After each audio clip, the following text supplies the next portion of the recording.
Disclaimer, this story is AI generated, but it draws from real emotions and lessons that many people go through. If it resonates with you, know that you're not alone. I met Tara during the very first week of college. She sat next to me in orientation and cracked a joke about the speaker's tie being from the 90s. I laughed maybe too hard, and from that moment on, it was like we'd known each other forever. We were inseparable within days. Tara was magnetic. People just wanted to be around her. She was loud, confident, a little reckless, but somehow charming enough to make it work. I was quieter, more of a listener. But with Tara, I felt seen, like I mattered. We balanced each other out, or so I thought. Throughout college, we did everything together. Group projects, weekend trips. Heartbreaks, we were each other's person. I helped her through 2 messy breakups, one of which involved her ex cheating on her with someone in our dorm. I stayed up with her through all-night rants, brought her tea, helped her finish assignments when she couldn't function. I'd always been the nurturer, and Tara made me feel needed. But over time, I began to notice something subtle. The relationship was always about her.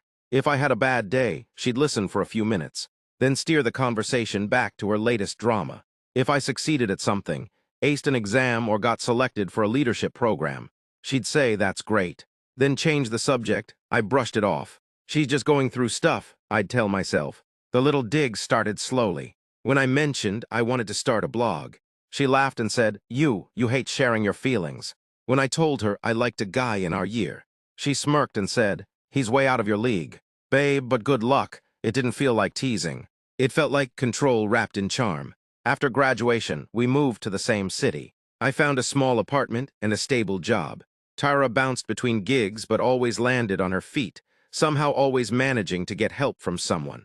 Often, that someone was me. When her rent was late, I covered it, telling myself she'd pay me back. When she had a bad day at work, I'd cancel plans to be there. When she needed help moving, I'd show up with boxes and coffee. But when I needed something, just emotional support, a listening ear, she was suddenly too busy or distracted. Still, I clung to the friendship. I told myself this was just what friendships looked like. That loyalty meant being there no matter what.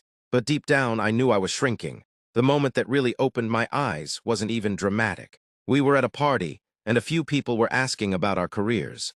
I'd just been promoted to a management role, something I'd worked really hard for. Before I could say anything, Tara jumped in and said, "Annika's job is so boring. She basically just types emails all day. But hey, it pays the bills, right?" Everyone laughed. I did too, outwardly. Inside, I was humiliated. That night, I lay in bed wondering when I stopped being a person and started being her punchline. It wasn't the first time she'd said something like that, but it was the first time I really heard it for what it was. Not sarcasm, not humor, disrespect. Still, I didn't walk away, yet, because part of me hoped she would notice, that she'd apologize, that she'd say, "Hey, I went too far," but she didn't. She never did, and I kept letting it slide until I couldn't anymore. A few weeks after the party, something changed in me. I stopped sharing things with Tara, not out of spite, but because I didn't feel safe anymore. Still, we talked, hung out, and even went to brunch most Sundays like nothing had changed. But inside, I was different, more guarded, less open. Then came the betrayal. I had been seeing someone, Jay, for about 2 months. It was still new, but it felt good. He was kind, attentive, and refreshingly drama-free. I wasn't sure I was ready to tell everyone, so only a few close friends knew. Tara wasn't one of them. One night, we all ended up at the same rooftop gathering. Jay came with me. We hadn't announced anything, but we were clearly together. I saw Tara clock it, then act like nothing happened. But I should have known something was coming. The next day, one of my coworkers, who barely knew Tara, asked, "Hey, is it true you were seeing that guy who used to date Tara last year?" I blinked. Wait, what? Apparently, Tara had told a few people that Jay was her ex, and that I had knowingly started dating him after hearing the full story. She made it sound like I was cold and calculating, someone who'd betrayed her. Jay had never even met Tara before that rooftop. I confronted her calmly at first. "Why did you say that about me and Jay?" Her response, a smirk and a shrug. "People talk, I didn't say anything bad. And besides, I was just joking. You're so sensitive sometimes." There it was again, the gaslight. That night, I cried harder than I had in years. It wasn't just about the lie, it was about the pattern. Every time I opened my heart, every time I shared a win, a secret, a piece of myself, Tara twisted it, weaponized it, mocked it. And when I finally tried to stand up for myself, She flipped the script like she always did.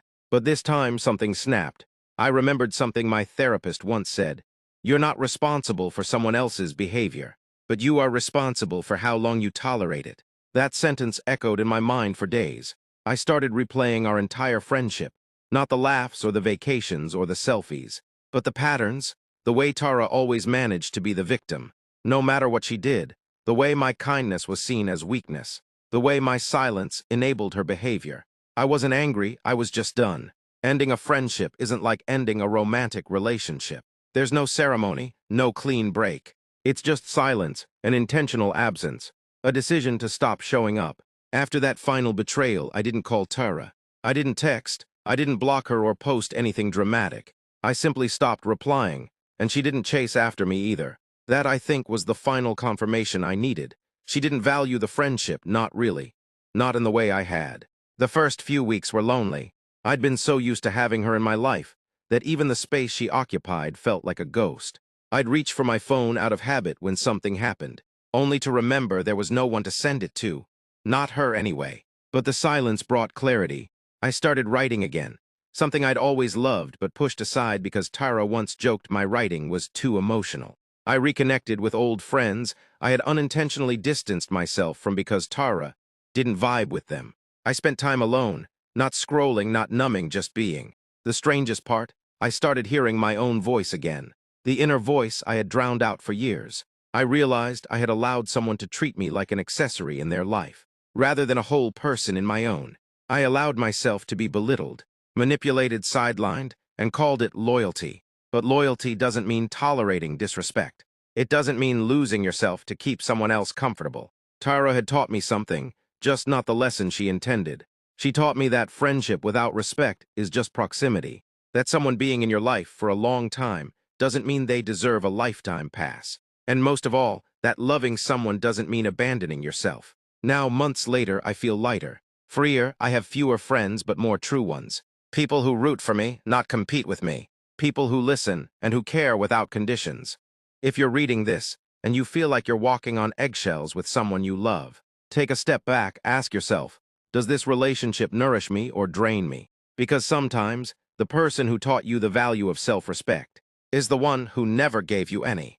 Thank you for watching. If this story resonated with you, you're not alone.